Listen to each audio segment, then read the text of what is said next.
Hello guys, namitas tayo ng apple na bubot.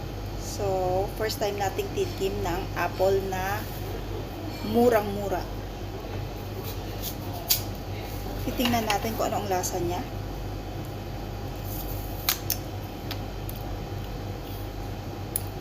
Maasim.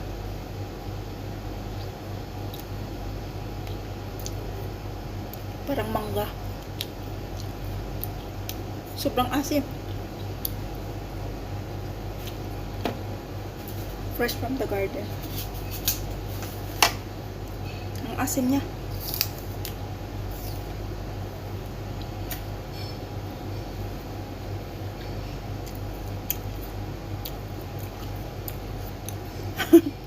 Maasim guys, maasim.